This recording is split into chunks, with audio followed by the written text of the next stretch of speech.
जी बच्चों, कैसे आप लोग। मैं आपका फिजिक्स टीचर तलहा उबैद और आज हमने चैप्टर 21 का लेक्चर नंबर 7 देखना है, जिसका बड़ा इंटरेस्टिंग नाम है हाफ लाइफ यानी आधी जिंदगी।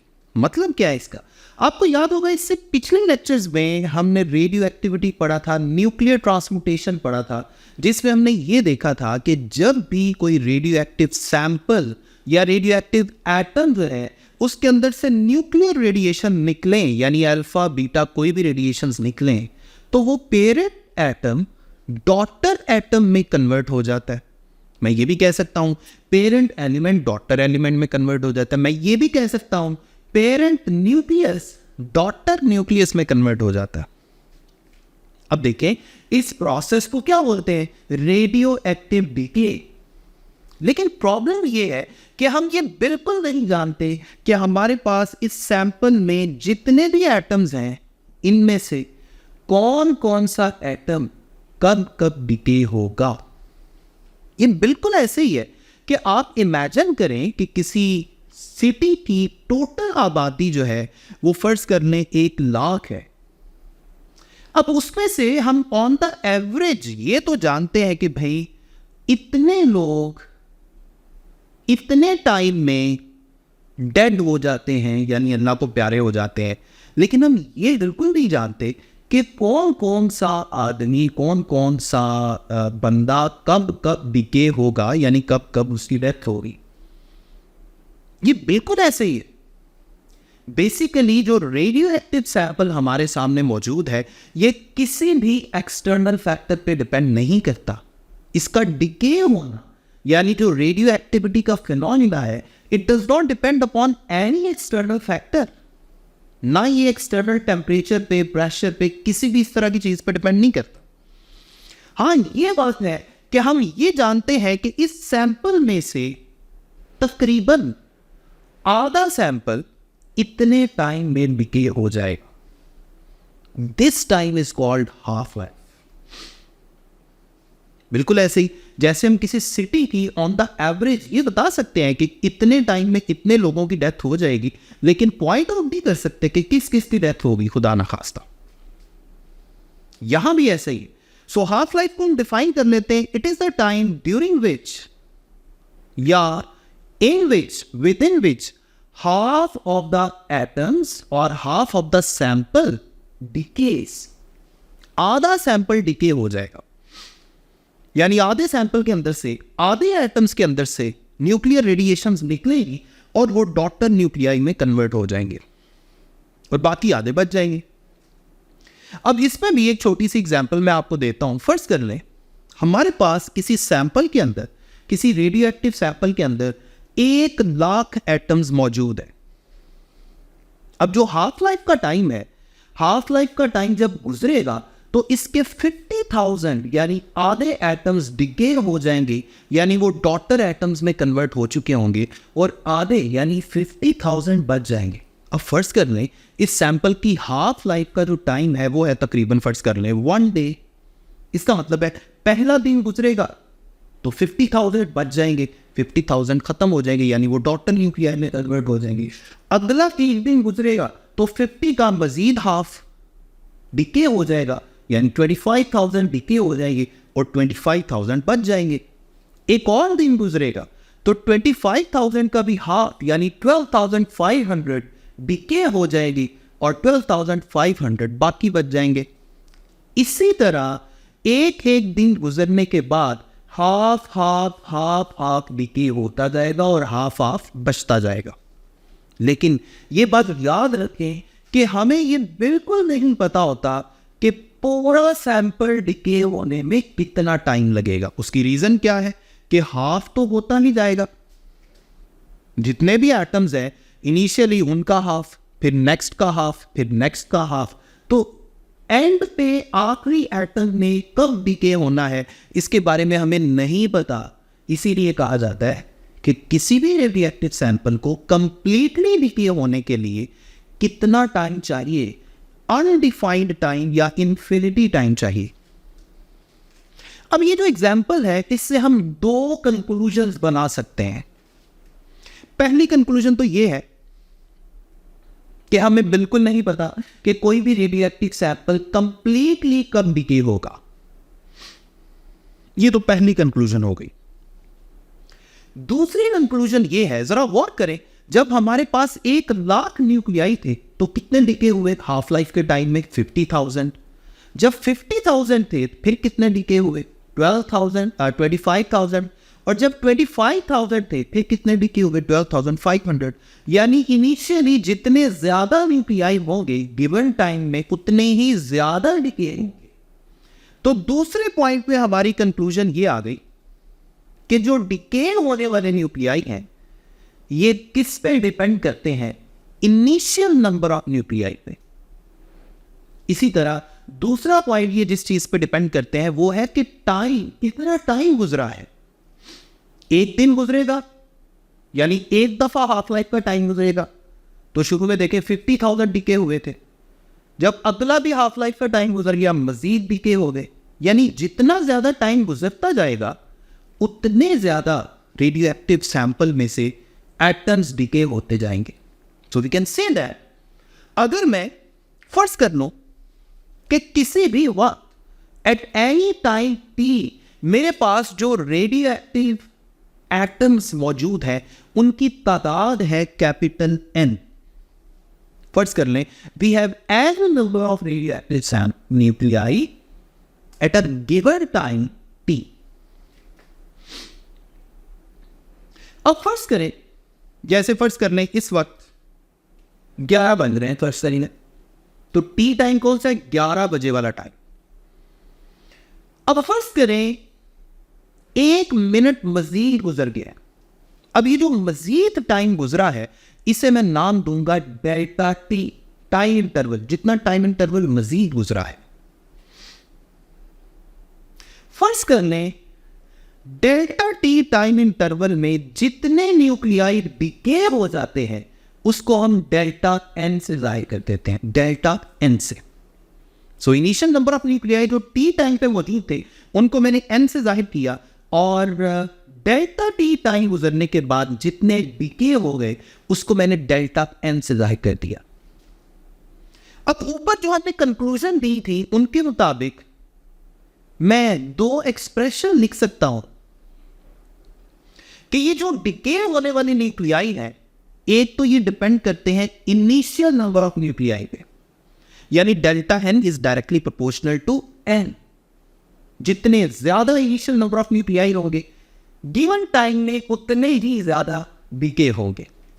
इसी तरह दूसरा ये किस पे डिपेंड करता है? टाइम पे, कि कितना टाइम गुजरा है। So we can say that delta N is directly proportional to delta T as well. अब इन दोनों एक्सप्रेशंस को मैं कंबाइन कर लूं तो मेरे पास बन जाता है delta N is directly proportional to N multiplied by delta T. और जब हम इस प्रोपोर्शनैलिटी साइन को खत्म करते हैं तो एक कांस्टेंट ऑफ प्रोपोर्शनैलिटी आता है जिसे डिके कांस्टेंट कहते हैं, और इसे लैम्डा से सिंबॉलिकली जाहिर किया जाता है। अब हमारे पास एक इक्वेशन बन गई, delta N is equal to lambda N delta T. इसके साथ एक छोटा सा नेगेटिव साइन भी लगाया जाता है। उसकी रीजन ये है कि टाइम के गुजरने के साथ साथ जो बच जाने वाले न्यूक्लियाई हैं, इवन डिके होने वाले न्यूक्लियाई बढ़ते जा रहे हैं और बच जाने वाले न्यूक्लियाई कम होते जा रहे हैं। इसलिए हम कह सकते हैं कि यहां पर एक नेगेटिव साइन आना चाहिए। अब ये जो इक्वेशन है ना, इसे बोलते हैं radio active decay law, radio active decay law. इसमें डेल्टा एन क्या है? डेल्टा टी टाइम में जितने न्यूक्लियाई डिके हुए हैं। एन क्या है? इनिशियल नंबर ऑफ न्यूक्लियाई जो टी टाइम में मौजूद थे। Lambda is the decay constant, और डेल्टा टी क्या है? जितना टाइम गुजरा है। इस डिके लॉ वाली इक्वेशन को हम काफी सारी शक्लों में लिख सकते हैं। जरा गौर कीजिएगा, एक शक्ल इसकी ये हो सकती है, आप डेल्टा टी को लेफ्ट हैंड साइड पे डिवाइड कर दें, आपके पास लेफ्ट हैंड साइड पे delta N divided by delta T आ गया। So delta N divided by delta T is equal to minus lambda N. अब जरा गौर करें, ये जो लेफ्ट हैंड साइड पर रेशियो है ये बेसिकली हमें क्या बता रही है कि गिवन टाइम में कितने न्यूक्लियाई डिके हो रहे हैं।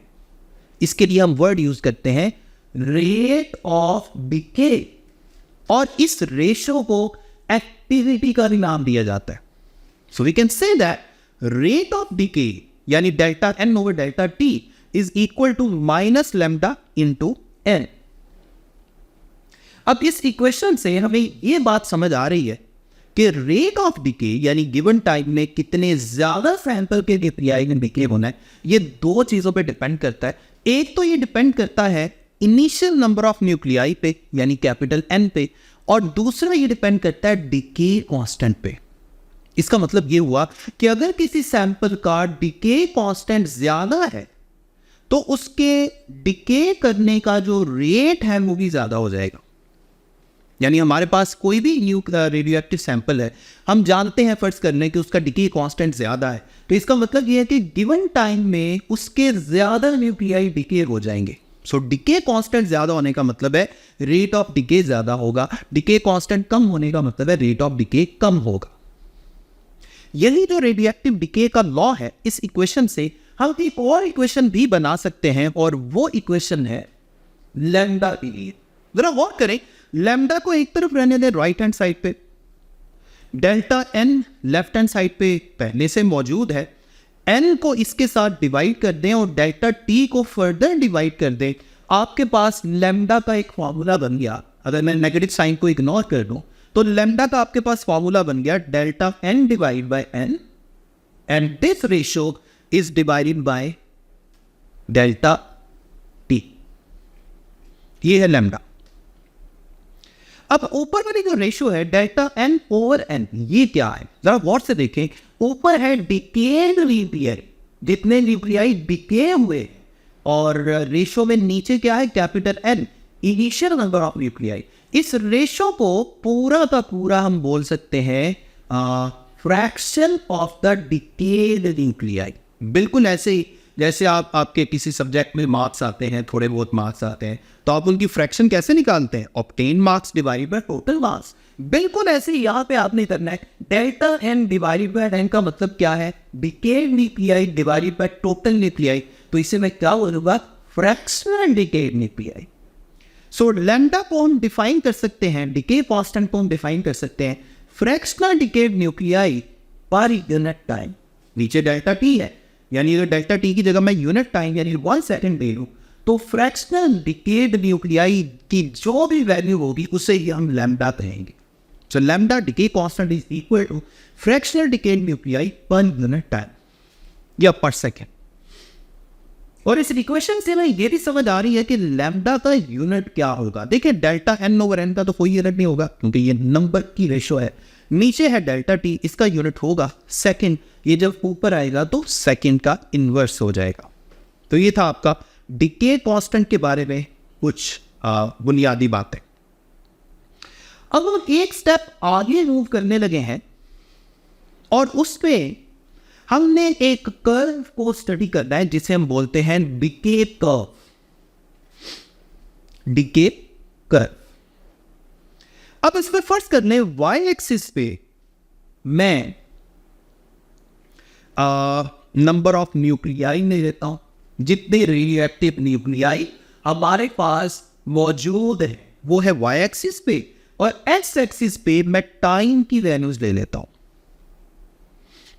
फर्ज कर लें जो इनिशियल नंबर ऑफ न्यूक्लियाई जब टाइम 0 था, यहां पे अगेन मैं लिख लेता हूं let number of nuclei present when T is equal to 0. जब टाइम 0 था तो जितने न्यूक्लियाई हमारे पास मौजूद थे उसका नाम हम उस नंबर का नाम हम रख देते हैं एन नॉट. एन नॉट से क्या मुराद है, 0 टाइम पे जितने न्यूक्लियाई मौजूद थे. आपको याद है इससे पहले मैंने जितने न्यूक्लियाई हमारे पास मौजूद थे उनको एन से जाहिर किया था. वो कौन से न्यूक्लियाई थे जो टी टाइम में मौजूद थे. ये कौन से न्यूक्लियाई है जो 0 टाइम पे मौजूद है. यानी जैसे ही हमारे पास रेडियो एक्टिव सैंपल आया, अभी हमें कंफर्म है कि इसके अंदर कोई भी डिके नहीं हुआ, ये सारे पेरेंट न्यूक्लियस है. तो इस वक्त हमने टाइम को मुहैया करना शुरू किया. इस वक्त जितने भी न्यूक्लियाई हैं उनको हम क्या नाम देंगे, एन नॉट. ठीक है, अब ग्राफ में आप देखें एन नॉट जो है वो सबसे ऊपर वाई एक्सिस पे पॉइंट आ रहा है। अब इसकी हाफ लाइफ का कोई भी टाइम है, फर्ज कर लें हाफ लाइफ के टाइम को हम टी हाफ से जाहिर कर देते हैं। एक हाफ लाइफ का टाइम जब गुजरेगा, जरा गौर करें, एक्स एक्सिस पे एक फिक्स वैल्यू को मैं 1 हाफ लाइफ कह देता हूं। 1 हाफ लाइफ का टाइम गुजरेगा तो जो एन नॉट था पहले, अब वो क्या बच जाएगा, N not divided by 2, half बच जाएगा ना। तो देखिए अब सेकंड पॉइंट आपका कहां पे आ रहा है।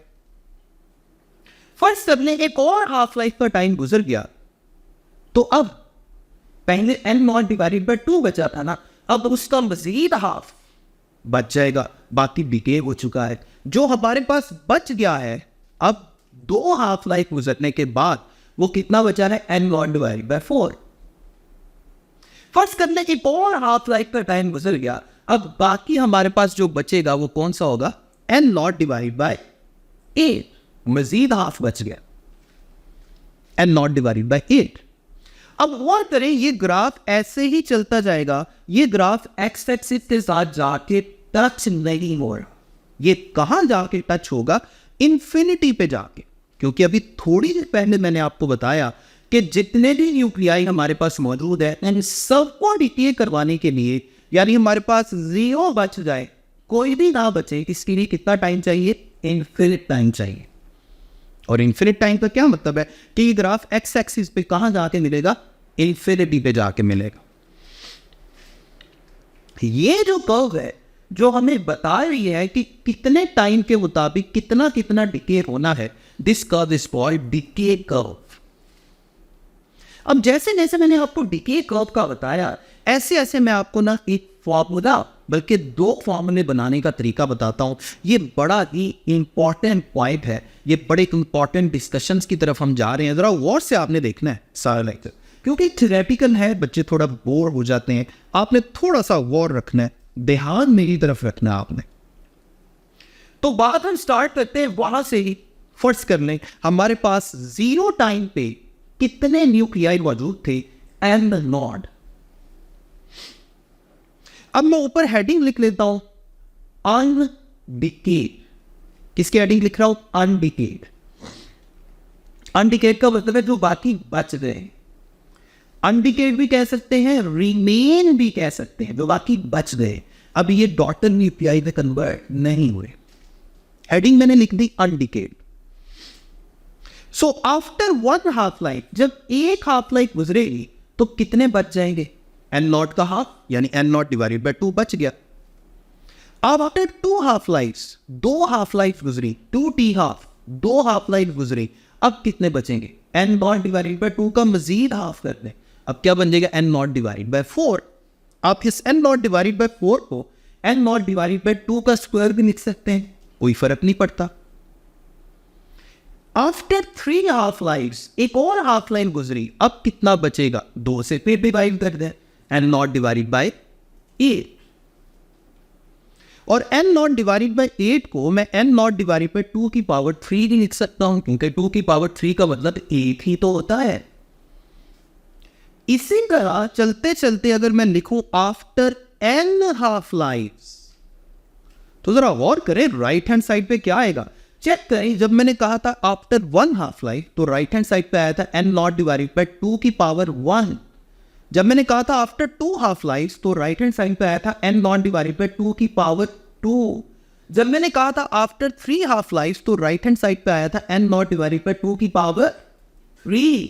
और जब मैं एन हाफ लाइफ की बात करूंगा आफ्टर एन हाफ लाइफ, तो राइट हैंड साइड पे क्या आएगा, एन नॉट डिवाइडेड बाय 2 की पावर n। ये वाला जो n है इसको मैंने स्मॉल यूज किया है ताकि आप दूसरे n और इस n में फर्क कर सके।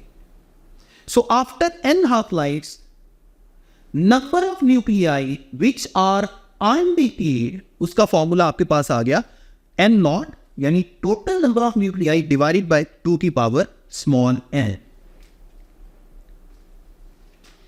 अब ये तो है जनाब अनडिकेड न्यूक्लियाई की टोटल तादाद। अब जरा चेक करें, अगर मैं राइट हैंड साइड पे जो n नॉट है जो ऊपर है, ये तो टोटल नंबर ऑफ न्यूक्लियाई को जाहिर कर रहा है। अगर मैं इसको लेफ्ट हैंड साइड पे डिवाइड कर दूं तो लेफ्ट हैंड साइड पे मेरे पास फाइनल रेशो क्या बनेगी, undecayed nuclei divided by total number of initial nuclei. N naught क्या था, इनिशियल न्यूक्लियाई था ना जब टाइम 0 था। तो राइट हैंड साइड पे क्या बचा, 1/2 की पावर n। अब ये 2 की पावर जो स्मॉल n है ये किसे शो कर रहा है, this is number of half lives, कितनी हाफ लाइफ गुजरी है। और लेफ्ट हैंड साइड पे जो रेशियो है जरा चेक करें, इस रेशियो को अगर मैं अल्फाज में बयान करूं तो मैं क्या बोलूंगा। देखिए ऊपर है अनडिकेड न्यूक्लियाई, टोटल जो अनडिकेड है, और नीचे जो टोटल इनिशियल न्यूक्लियाई थे, ये बिल्कुल वही चीज नहीं हो गई, फ्रैक्शनल अनडिकेड न्यूक्लियाई। मैं लेफ्ट हैंड साइड में जो रेशियो है इसको अगर मैं कॉल करूं तो मैं कर सकता हूं, it is the fraction of total nuclei which is undecayed. Clear? यानी अगर एमसीक्यू में आपसे वो इस तरह की लैंग्वेज में बात करे कि fraction of total nuclei which is undecayed, तो आप समझ जाए कि वो क्या पूछ रहा है, 1/2 की पावर n। यानी एग्जाम्पल के तौर पे मैं आपसे ये कहूं कि भाई एक सैंपल है, उसकी हाफ लाइफ का टाइम है 4 मिनट। कितना? 4 मिनट। टोटल टाइम गुजरा है 12 मिनट। तो बताएं कितनी हाफ लाइफ गुजर रही, चेक करें। 4 को 3 से मल्टीप्लाई करें तो 12 बनता है ना, इसका मतलब है 3 हाफ लाइफ गुजर रही है। और आपसे वो ये करे कि मुझे अनडिकेड की फ्रैक्शन बताओ, तो इसका मतलब है आपसे उसने क्या पूछा है, आपसे उसने इस इक्वेशन में राइट हैंड साइड पूछी है सिर्फ 1/2 की पावर n। कितनी हाफ लाइफ गुजरी थी? 3 हाफ लाइफ गुजरी थी ना। तो आप यहाँ स्मॉल n की जगह 3 लिख देंगे। 1/2 की पावर 3 क्या होता है? 8। तो आपका आंसर होगा 1/8। लेकिन अगर वो आपसे अनडिकेड न्यूक्लियाई की फ्रैक्शन की बजाय टोटल तादाद पूछे, तो फिर आप वो जो ऊपर वाला फॉर्मूला है ना, जो n not right hand side पे आपको ऊपर नजर आ रहा है, फिर आप ये वाला फॉर्मूला यूज करेंगे, क्योंकि फिर आपको वो इनिशियल नंबर ऑफ न्यूक्लियाई की तादाद भी बताएगा। इनिशियल नंबर ऑफ न्यूक्लियाई की तादाद ऊपर लिखेंगे, नीचे 2 की पावर n से डिवाइड करेंगे, आपका आंसर आ जाएगा। तो ये था अनडिकेड की तादाद निकालने का मेथड। अब बड़ा आसान है, आप डिकेड की तादाद भी निकाल सकते हैं। देखिए मैं हेडिंग लिखता हूं, decade nuclei, number of decade nuclei. देखिए टोटल नंबर ऑफ न्यूक्लियाई शुरू में कितने थे, n नॉट। अनडिकेड कितने थे, n नॉट डिवाइडेड बाय 2 की पावर n। तो टोटल में से अनडिकेड बाकी बच जाने वाले को माइनस करें तो जो आंसर आएगा वो कौन सा आएगा, जो डिके हुए हैं। सिंपल सी बात है। तो डिकेड न्यूक्लियाई मेरे पास आ जाएंगे n not minus n not divided by 2 की पावर n। और यहां से राइट हैंड साइड से अगर आप n नॉट को कॉमन कर लें, उसको दाई तरफ कर लें, तो ब्रैकेट के अंदर आपके पास आ गया 1 - 1/2 की पावर n। अब जैसे मैंने पिछले अभी फॉर्मूला में फ्रैक्शन वाला फॉर्मूला बनाया था, अब यहां भी फ्रैक्शन वाला फॉर्मूला बना सकते हैं। ये जो फॉर्मूला है ये तो टोटल डिकेड की वैल्यू निकालने का फॉर्मूला है ना, इसे भी कोई नाम दे दे, इसे मैंने हाईलाइट भी कर दिया। अब जो नेक्स्ट पे फॉर्मूला बनाने जा रहा हूं वो फ्रैक्शन का फॉर्मूला बनाने जा रहा हूं। उसके लिए क्या करूंगा, राइट हैंड साइड पे जो n नॉट है उसे लेफ्ट हैंड साइड पर डिवाइड कर दे, सिंपल।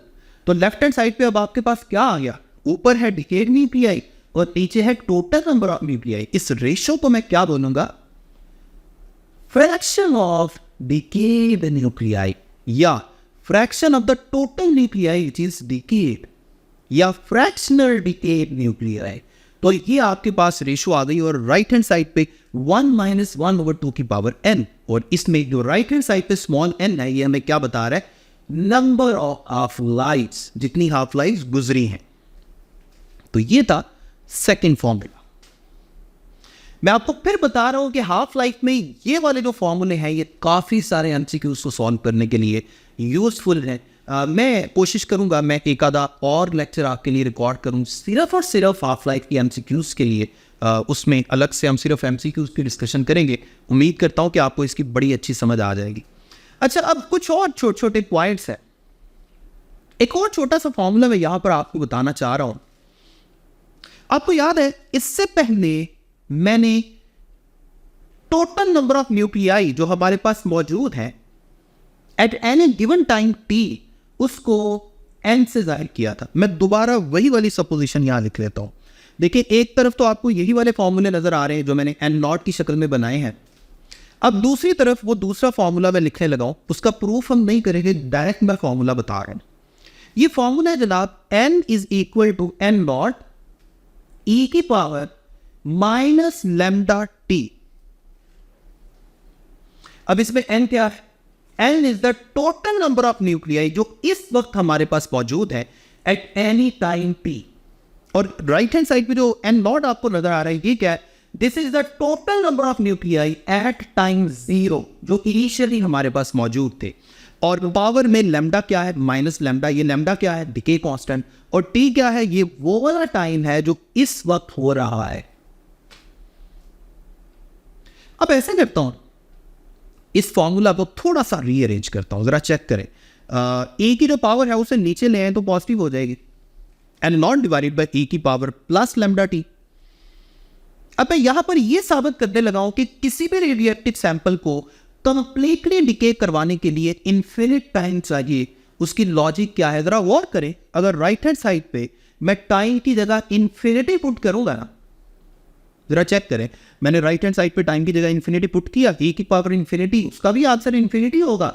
और ये डिवाइड हो रहा है, अगर इन्फिनिटी डिवाइड हो रहा हो तो इसका मतलब क्या होता है कि आंसर क्या आएगा? 0। इसका मतलब है n का आंसर क्या आ गया? 0। लेकिन n का आंसर 0 कब आया? जब टाइम की जगह इन्फिनिटी पुट किया। और n क्या था? जो इस वक्त हमारे पास न्यूक्लियाई बाकी बच गए हैं। यानी 0 बाकी बचने के लिए कितना टाइम वेट करना पड़ेगा? इन्फिनिट टाइम, क़यामत तक वेट करना पड़ेगा। तो इस फॉर्मूला से हम प्रूव कर सकते हैं, बाकायदा मैथमेटिकली प्रूव कर सकते हैं that it needs infinite time for all the radioactive sample to get completely decayed. अब मैं एक और छोटे से फॉर्मूला की तरफ जाने लगा हूं, और वो फॉर्मूला है डिके कांस्टेंट और हाफ लाइफ के दरमियान। ये भी हम प्रूफ नहीं कर रहे, इसका भी डायरेक्ट फॉर्मूला आपने याद रखना है। Lambda multiplied by half life का टाइम इज इक्वल टू 0.693। ये जो 0.693 है ना, ये असल में नेचुरल लॉग ऑफ 2 की वैल्यू है। असल में इस फॉर्मूला में आप राइट हैंड साइड पे नेचुरल लॉग ऑफ 2 भी लिख सकते हैं, 0.693 भी लिख सकते हैं। अब ये फॉर्मूला आप कब यूज करेंगे? जब वो आपको लैम्डा की वैल्यू बताएगा और हाफ लाइफ की वैल्यू पूछेगा, या हाफ लाइफ की वैल्यू बताएगा और लैम्डा की वैल्यू पूछेगा। आप इन दोनों सिचुएशंस में ये फॉर्मूला यूज कर सकते हैं। अगर लैम्डा का फॉर्मूला बनाना है तो क्या बनेगा? 0.693 डिवाइडेड बाय हाफ लाइफ। और अगर हाफ लाइफ यानी टी हाफ का फॉर्मूला बनाना है तो क्या लिखेंगे? 0.693 डिवाइडेड बाय लैम्डा। सिंपल।